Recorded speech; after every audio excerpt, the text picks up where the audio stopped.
ВМРО ДПМН бара оставка од шефот на обвинителството за организиран криминал и корупција Ислам Абази, а СДСМ од новоизбраниот државен јавен обвинител Ненад Савески. Од владеачката партија реагираат за запирањето на истрагата за набавката на мазут за ТЕЦ Неготино, вреден 167 милиони евра, кое за нив е скандалозно и доказ како што обвинија за влијанието на претходната влада предводена од СДСМ и ДУИ кои го имале врз Абази.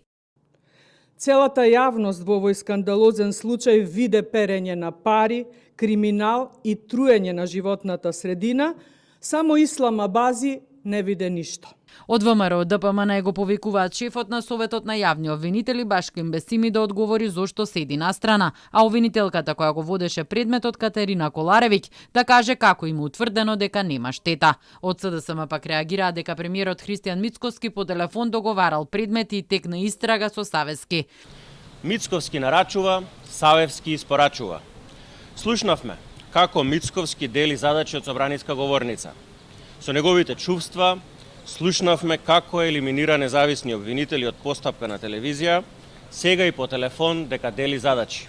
Ете, така изгледа партизираното судство и обвинителство во Македонија. Така изгледаат реформите на Мицковски и организираната криминална група ВМРО. Од опозицијската партија порачуваат и дека 160 дена нема одговор, ниту реакција од обвинителството за криминалните тендери кои јавно ги објавиле.